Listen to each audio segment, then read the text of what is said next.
დაუბრუნდით პირდაპირ ეთერში და სიამოვნებით წარმოგიდგენთ განთიადის სტუმარს წმინდა ალექსანდრე ნეველის სახელობის ტაძრის წინამძღვარს დეკანოს ბიძინა გუნიას. დაგლოცეთ მამაო. დიდი მადლობა ჩვენთან მობრძანებისთვის. მოგესალმებით მამაო, ჩვენ როდესაც მივესალმეთ ჩვენ ტელემაყურებელს, დავანონსეთ თუ რაზე ვისაუბრებთ დღეს თქვენთან და კიდევ ერთხელ შევახსენოთ მათ ვინც ახლა შემოგვიერთდა და ჩვენ საუბრობთ უწმინდესის მიერ გაჟღერებულ გამოთქმულ ფრაზაზე, რომელიც შემდეგ ნაირად ჟღერს ღმერთი სამშობლო ადამიანი. მანამდე მე გუშინ ამოვიღე ამონარიდი მისი უწმინდესობის გადაგებიდან, სადაც ის კონკრეტულად ამ საკითხზე საუბრობს, რომელსაც მე თქვენის ნებართვით წავიკითხავ ახლა. ჩვენმა დიდმა წინაპარმა ილია ჭავჭავაძემ, ილია მართალმა ანდერძი დაგვიტოვა სამი უდიდესი სათნოება, სამი საზრუნავი. მამული ენა, სარწმუნოება და ამით ჩვენ საზრდოობთ. ჩვენ ჩვენებურად გავმარტეთ ეს მოწოდება. დღევანდელი პრობლემებიდან გამომდინარე, როცა ხდება ფასეულობათა გადაფასება, ჩვენ უნდა ვიცოდეთ, რისი გადაფასება შეიძლება და რისი არა. და აი ჩვენ გამოვთქვით სამი საზრუნავი. ღმერთი სამშობლო ადამიანი. უნდა ითქვას, რომ ზოგიერთში დაკარგულია ერთიც, მეორეც და მესამეც. გამმარტოთ ეს საზრუნავი ცალკე და შემდეგ უკვე ის თავის გადაგებაში ამაზე საუბრობს. ჩვენ ვისაუბროთ, დავიწყოთ ალბათ უპირველეს ყოვლისა, როგორც უპირატესი ამ უპირატესი არის ღმერთი. სანამ შეუდგებოდეთ თითოეული ამ შემადგენელის განხილვას, ვიტყოდი რომ ყოველი ეს მოწოდება უპირველეს ყოვლისა წმინდა ილია მართლის ცნობილი ტრიადა მამული ენა და სარწმუნოება და შემდეგ მისი უწმინდესობის და უნიტარესობის საქართველოს კათოლიკოს პატრიარქის ილია მეორის შეგონება ემსახურება ერთ საქმეს, რომ მოხდეს ჩამოყალიბება ღირებულებათა ღერძის თითოეულის პიროვნებაში და ამას უნდა ცდილობდეს ოჯახიც, სკოლაც და ეკლესიაც ბავშვის გაჩენისთანავე. აუცილებლად ესე იგი უნდა ყალიბდებოდეს ეს ღირებულებათა სისტემა. ორივე ეს ტრიადა ემსახურება უმთავრეს მიზანს, ხონებას, როგორც ამას წმინდა სახარებაში ბრძანებს მაცხოვარი ეძიებით პირველად სასუფეველზე ღმრთისასა და სიმართლესა მისსა ბრძანებს. და სწორედ ამ ძიების გზაზე ადამიანი უნდა ადიდებდეს უფალს, უყვარდეს მამული, თავის სამშობლო და უყვარდეს მოყვასი. რაც არ უნდა ვილაპარაკო ჩვენ ამ თემებზე, თუ ადამიანმა არ განავითარა თავის თავში დიდი გონება, ის მცირე გონებით ამას ვერასდროს ვერ გაიგებს. მისი უწმინდესობა და უნიტარესობა ხშირად მიგვითითებს, რომ ადამიანს აქვს ორი გონება. ეს არის მცირე გონება, სააზროვნო, ლოგიკური აპარატი, რაციონალური აზროვნება და მეორე არის დიდი გონება, რომელიც გულს უკავშირდება. სწორედ ეს დიდი გონება ითხოვა სოლომონ ბრძენმა, უფლისადმი, როცა მოითხოვა მისგან გული გონიერი. თუ ჩვენ ადამიანებს არ გვექნება ამგვარი ხედვა, ანუ დიდი გონებით არ გავჭრეთ ამ ტრიადას, მაშინ მხოლოდ ფუჭი სიტყვები იქნება, ისე როგორც მამამთათვის მარხვა და ლოცვა ამბობენ ზოგნი, რომ დიახ, ის ჩვენ ვიცით, მაგრამ არ ასრულებენ. ან რაიმე პრობლემაა, რომელიც იგი ადვილად შეიძლება აღმოიფხვრას ხშირი აღსარებით, ზიარებით, ისინი ბრძანება, დიახ, ის ჩვენ ვიცით, მათ ეს იციან მცირე გონებით. და სწორედ ეს არის ძალიან მნიშვნელოვანი, რომ ეს საკითხი ჩვენ დიდი გონების ჭრილში გავიხილოთ და არა მცირე გონების, რის გარეშეც ჩვენი საუბარი ფუჭად ჩაივლის. ასე რომ მე მიმაქცევდი ჩვენი ტელემაყურებლების ყურადღებას იმ გარემოებაზე, რომ მცირე გონებას შეიძლება დაექვემდებაროს ანალიზი მათემატიკაში, ფიზიკაში, ქიმიაში, ან თუნდაც ისტორიულ ნოველაში, ან სხვა რამ, მაგრამ დიდი გონება სწორედ არის ის საჭრეტელი, საერთოდ ასე იგი ცათა სასופველისკენ მავალი გზა ჩანს. ამიტომაც, როდესაც მისმა უწმინდესობამ ბრძანა და ის სხვათა შორის გაიმეორა 2013 წლის საშობლო ეპისტოლეში იგი ბრძანებს ჩვენ მართებს სულიერი გაზრდა და გაცნობიერება ჩვენი პასუხისმგებლობისა უფლის სამშობლოს და მოყვარის წინაშე და სწორედ უფლის წინაშე არის უმთავრესი ჩვენი დამოკიდებულება. ადამიანი უნდა ადიდებდეს უფალს და ახსოვდეს უფლის შეგონება, რომელიც ჩვენ წინაპარს ყოველთვის ახსოვდა. არარავითი ძალგის თვიერ ჩემსა არცა ერთი. ეს იცოდა რა ადამიანმა, იგი ქართველმა ადამიანმა აშენებდა ეკლესია მონასტრებს, ეუფლებოდა წევალოცვის მნიშვნელოვან პერიპეტიებს, ქმნიდა საგალობლებს და ასრულებდა მას და დღევანდელი ჩვენი ღვთისადმი თაყვანისცემა მხოლოდ გარეგნულ ფორმებს დაექვემდებარა. ამიტომ არის რომ მისმა უწმინდესობამ დღევანდელი რეალობებიდან გამომდინარე საოცრად გაძლიერდა ინფორმაციული ომი. ძალიან დიდია ზეწოლა ესე იგი ცრუ კულტურისა, სხვადასხვა სექტების მოზალებისა და ცნობილი ტრიადა მამული და სარწმუნოება ასე წარმოუდგინა ქართულ ახალგაზრდობას, ქართულ ხალხს სიყვარული და ესე იგი განდიდება უფლისა, რომლის გარეშეც წარმოუდგენელია ადამიანი ცხონდეს. ახლა ისინი შეკითხა, როგორ უნდა განვადიდებდეთ თოფალს? პასუხი ძალზე მარტივია. ყველა სულიერების ყველა საფეხურს თავისი მოთხოვნა, თავისი დონე შეესაბამება. შედარების სიტყვი, როგორც პირველ კლასელს თავიდან ამდანს ასწავლიან და შემდეგ ეს ასე იგი პროგრამად ამდართულდება მეხუთე მეათე კლასში სწორედ ასე დამწყები ჯერ იწყებს ელემენტარული საკითხების გარკვევას, დილას და საღამოს კითხვას და გარკვევას ის აუცილებელია. ასევე თუ რა მნიშვნელობა აქვს მარხვას, უფალი ბრძანებს რომ თვინიერ ლოცვისა და მარხვისა ნაცსევისი ვერ აკამერეს და ჩვენ თუ უფლის სიტყვებს არ შევიგონებთ, მაშინ რაღა უფლის ადიდებელი, მაშინ რაღარი უფლის პატივისცემა, ერთსაც ვიტყვი, უფალი იოანე ღვთისმეტყველის პირით ბრძანებს, ვისაც უყვარდე მე სიტყვანი ჩემი დაიმარხნეს, შემდეგ აგრძელებს და ვისაც მე არ უყვარდე სიტყვანი ჩემი არა დაიმარხნეს. სწორედ ეს სიტყვების დიდი გონებით უნდა გავიგოთ და მცირე გონებით ოდენ ფრაზა იქნება, რომელიც აი შეიძლება აფორიზმს შეადარო, ან სხარტად ნათქვამ წინადადებას და ის ღირებულებითი სისტემის შემადგენელი არ იქნება, რისთვისაც სწორედ იყო აღნიშნული ეს სიტყვები. უფლის განდიდება ჩვენ ისტორიულად გვაქვს ასე ვთქვათ და სიყვარული. ბოლოს და ბოლოს 100,000 ქართველი მოწამე ყავს, ალბათ არც ერთ-ერთი ამდენი წმინდანი ერთად, ამდენი მოწამე არ ყავს. და ეროვნულობა და მართლმადიდებლობა ბუნებრივად იყო გადაჯაჭვული ჩვენ ქართველებში, თითოეულ ქართველში. მართლმადიდებელი ნიშნავდა უკვე ქართველი ნიშნავდა მართლმადიდებელს. სამშობლო არის მეორე საზრუნავი, როგორც გამოთქვა ეს ჩვენმა უწმინდესმა. როგორ უნდა ვიზრუნოთ ჩვენი სამშობლოსთვის? და ასევე ხშირად გვაფრთხილებს ხოლმე პატრიარქი, არ იფიქრო იმაზე, რას გაძლევს შენი სამშობლო, იფიქრე უფრო იმაზე, რას აძლევს შენ, რას უკეთებ შენ სამშობლოს. დიახ. ცოტა შორიდან დავიწყებ. ისეთი დიდი ქვეყანა როგორც რუსეთია, მის კონსტიტუციაში წერია, რომ რუსი ერის ჩამოყალიბებაში 4 დიდმა რელიგიამ ითამაშა განსაკუთრებული როლი. აქ პირველ ადგილზე დგას ქრისტიანობა, მერე მუსულმანობა, ეს არის იუდეველობა და ეს გახლავთ ბუდიზმი. და ჩვენს ქართულ კონსტიტუციაში წერია არა ეს 4 რელიგია, არამედ ერთი აუცილებელი. სწორედ აქედან მომდინარეობს ეს, ანუ სახელმწიფოც კი აღიარებს ჩვენი ერის ჩამოყალიბებაში მართლმადიდებლური ეკლესიის განსაკუთრებულ როლს. თქვენ სწორად ბრძანეთ, რომ ჩვენ 100,000 მოწამე ყავდა, მაგრამ სასულიერო პირები არანაკლები იყვნენ მათ შორის. ის უწმინდესობა და უნიტარესობა სწორედ საქართველოს კათოლიკის პატრიარქი ილია მეორე სწორედ 2013 წლის ეპისტოლეში საშობლო ეპისტოლეში ბრძანებს, რომ როცა ერის კაცის თავდადება ჭირდებოდა, არასდროს აკლდა ეს ჩვენს ქვეყანას და როცა ჭირდებოდა სასულიერო პირთა, არც მაშინ აკლდა. სწორედ ეს არის დღეს საჩუთიროდ გახდა ის საკითხი, რომ არის თუ არა მართლმადიდებლობა ჭეშმარიტი რელიგია. დიახ, ადამიანს აქვს თავისუფალი არჩევანი და მას შეუძლია თვითონვე აირჩიოს გზა უფლისკენ სავალი ან მისგან მომავალი ჯოჯოხეთში მომავალი. დიახ, დღეს მრავალი კონფესია არსებობს, მაგრამ ის ერთადერთი ჭეშმარიტი, რომელსაც ქართულმა ხალხმა 2000 წლის წინ გაუღო გული. და უფრო ადრე ამზადებდა უფალი ქართულ ერს და 600 წლით ადრე წმინდა ილია წინასწარმეტყველის ხალინი ჩამოაყენა საქართველოში. როდესაც მაცხოვრის ასე იგი კვართმა დაივანა, ამის შემდეგ განსაკუთრებული პროცესები დაიწყო ჩვენმა. ეს ისტორიული მომენტი ჩვენ არ უნდა დაგვავიწყდეს. ჩვენ არ უნდა დაგვავიწყდეს ის განსაკუთრებული როლი საქართველოს მართლმადიდებელი ეკლესიისა ქართველი ერის ჩამოყალიბებაში, რომელიც იგრძნობოდა არა მარტო გასულ საუკუნეებში, ალბათ მაყურებელთა უმრავლესობა დამეთანხმება, რომ მე-20 საუკუნის მიწურულს და 21 საუკუნის დასაწყისში მის 10-20 წლებში განსაკუთრებულ როლს თამაშობს, თუნდაც დაპირისპირებულ ძალთა ასე დაბალანსებაში, თუნდაც ერის განთლიანებაში. რა თქმა უნდა, აქ დიდი წვლილი ჩვენი ეკლესიის საჭესპლობას უწმინდესსა და უნეტარეს ილია მეორეს მიუწვის. ამიტომ თითოეულ ადამიანს უნდა უყვარდეს მისი სამშობლო.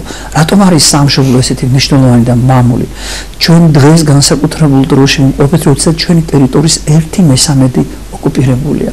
როდესაც ჩვენ ვერ მივდივართ, ვერც საეროვნი და ვერც სასულიერო პირნი ჩვენ წინაპართა საფლავებზე, ჩვენ წმინდა ადგილებზე, აფხაზეთში და ცხინვალის რეგიონში.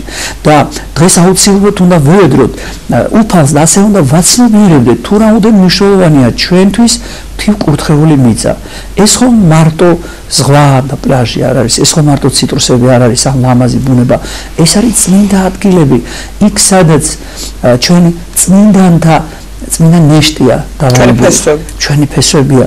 მისი უწმინდესობა ხშირად ბრძანებდა, რომ ქართული მიწა რო აიღო ხელში და ხელი მოუჭირო, აუცილებლად რამდენიმე წუთის სისხლი გამოვა იქიდან და რა თქმა უნდა მასვე ეკუთვნის სიტყვები, რომ თითოეული გოჯი მიწა არის ნაკურთხი, ამიტომ არის წმინდა, ამიტომ უნდა გვიყვარდეთ ჩვენი სამშობლო და უნდა ზრუნავდეთ და ასევე ზრდიდეთ ბავშვებს.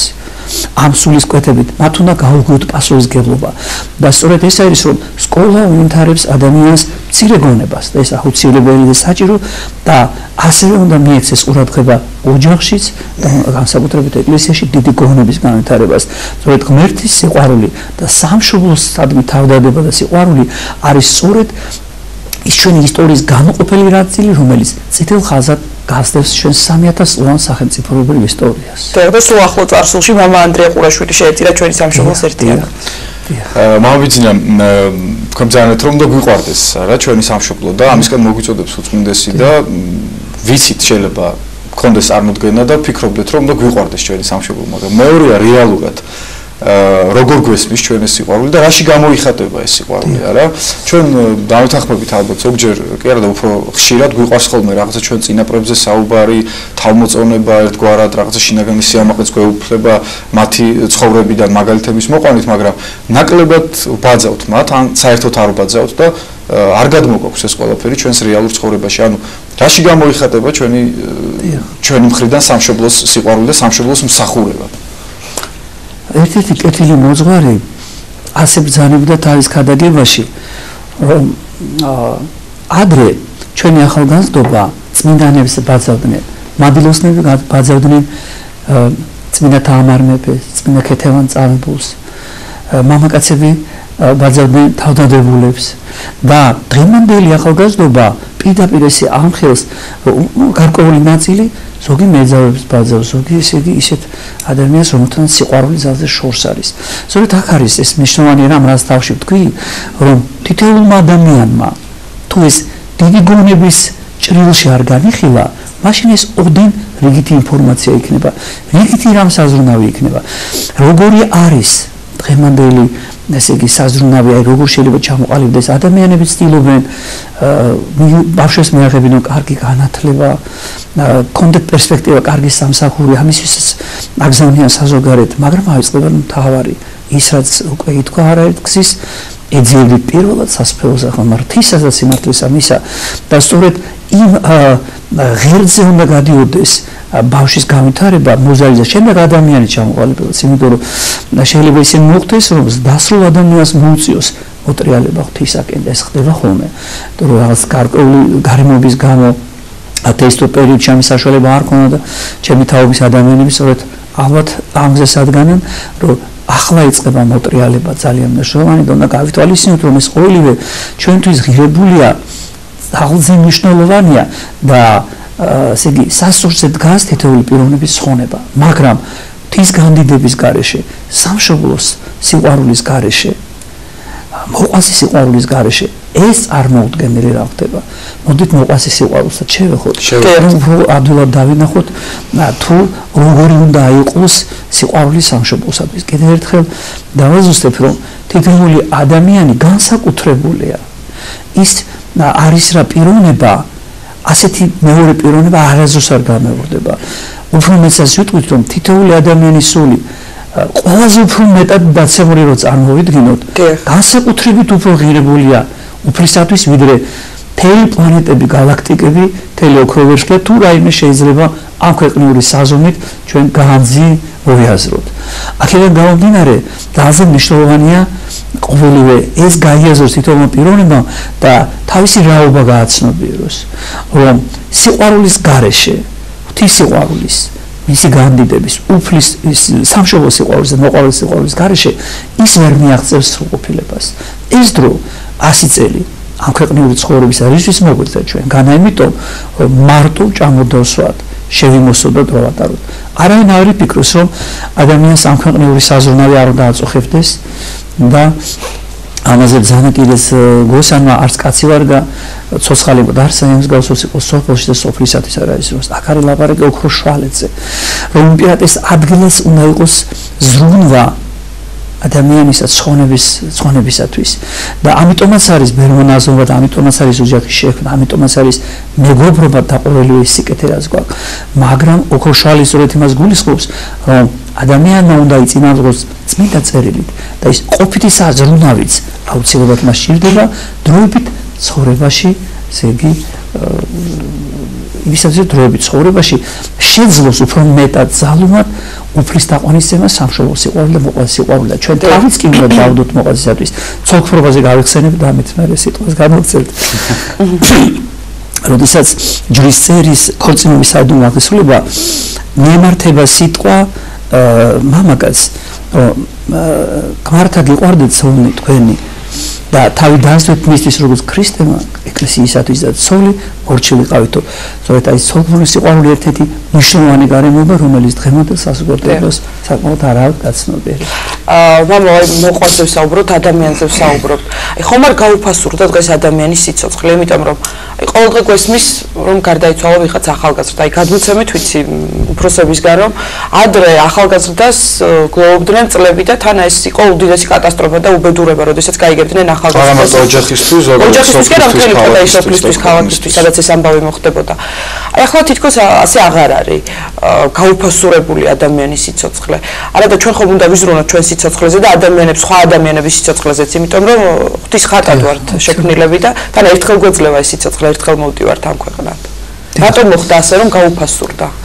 გაუფასურდა იმიტომ რომ ჩვენ დავშორდით ღმერთს დავშორდით უფალს ჩვენ შეიძლება ადამიანებს გვიყვარს რომ გადავაბრალოთ წარსულ პერიოდს ჩვენი ცოდვები ხშირად აი 2012 წელს 11 წელს გვინახე ადამიანები რომლებიც უკვე 50 წელს მოახლოვდნენ გადაცემა კიდეს ეროვნებით რატომ არ ცხოვრობთ ეკლესიურად ისინი 20-25 წლის წინანდელ ამბებს იხსენებენ და ეროვნები ის დრო გავიდა ვინ იშლის ხელს ანჩისხატი მახსოვს 1998 წელს გაიხსნა და ვინ უშლიდა ხელს მის მერე დაეწყო ეს ყველაფერი აი დინებას მიყვა ვერ გამოფხიზდა ასევე ვიხსენებ ამჟამად წმინდა აღიარებულ წმინდა მამა გაბრიელს ის ცოცხალი მაგალითია საოცარი ტირანის პერიოდში თუ როგორ შეძლო ამ პიროვნებამ სიწმინდის შენარჩუნება და როგორ იბრძოდა საკუთარი სულის გადარჩენისათვის და მოყვასის სულის გადარჩენისათვის ჩვენ მეექვსეცნებაში უფალი გვაუწყებს რომ არა კაცკლა ეს უნდა გვახსოვდეს ყოველთვის დიახაც გაუფასურდა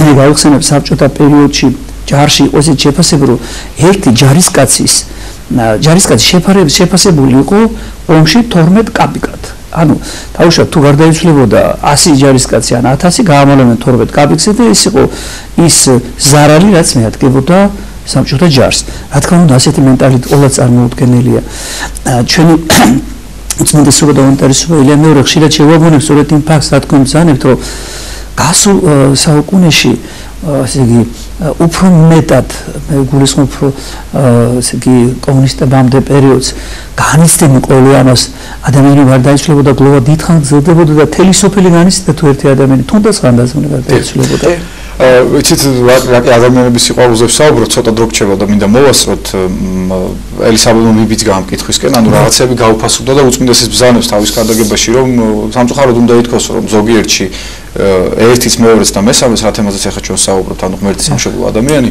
დაკარგულია აი რაღაცნაირად მე მომჩვენებია არ ვიცი შეიძლება სხვაც გზნობს ამას რომ თითქოს აი რასაც ადამიანის მიმართ სიყვარული ქვია ზოგადად ის რომ ჩვენ უნდა გვახსოვდეს რომ ალბათ სასურველი იქნება რომ ყველა ადამიანი მართლა ძვირფასია და განუმეორებელია და ამას თითქმის ყველა ქადაგებაში და ეპისტოლეში უსვამს უწმინდესი ხას რომ ძვირფასია თითოეული ადამიანი მისი სიცოცხლე განუმეორებელია გენიალურია და თავისი ცოდვებისგან მიუხედავად უნდა გვიყვარდეს მასში ცოდვები უნდა გძულდეს და არა ადამიანი ანუ რამდენად შევიწრო და ეს ცნებაც რას გულისხმობ აი ჩვენ თითქოს გვიყვარს ნათესავი, შე შემთხვევაში ისინიც არ გვიყვარს, მე მგონი თუ კი არ მოგწონს, ან ჩვენნაირები არ არიან.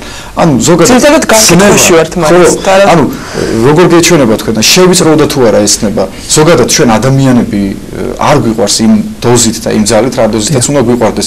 შემოიფარგლება ეს ან ოჯახის წევრების სიყვარულით და ბევრი თქვა ნათესავების და რამდენიმე მეგობრის სიყვარულით. და თუ კი ადამიანი არ გვიყვარს, რომელიც ჩვენს გვერდით შეიძლება სამშობლო გვიყვარდეს და უფრო წარმოუდგენელია ხა. ჩვენ ცხოვრობთ აპოკალიფსურ პერიოდში და ქვეყნიერება დასასრულისკენ მიემართება. ლავადასურით და დროდაჟან მეორე მოსვლის არავინ იცის, ასე რომ ეს ვინ არ გაიგოს, რომ ჩვენ ამ განსაკუთრებულზე ვსაუბრობთ და სწორედ უსიყვარულობის გამრავლება, უჟულობის გამრავლება არის თანმდევი აპოკალიფსური პროცესებისა.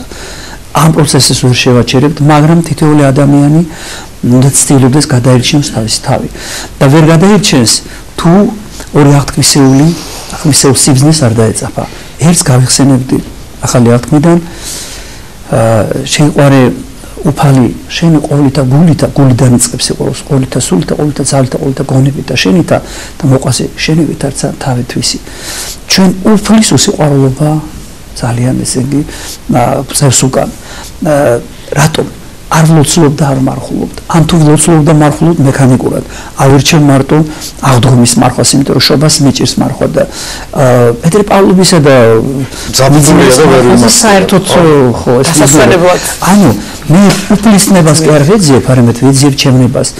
მის მოუწმინდეს რომ არაიზის გითხრა და მიგვითითა რომ ადამიანის ხსნას ორი ნების ერთიანობა სჭირდება, რათა შედგეს სინერგია ღვთის ნების და ადამიანის ნების. ადამიანი ყოველთვის უნდა ეძიებდეს ღვთის ნებას და ღვთის ნების გამოძიებლობა გახლავთ კიდეც უსიყვარულობის თავი და თავი.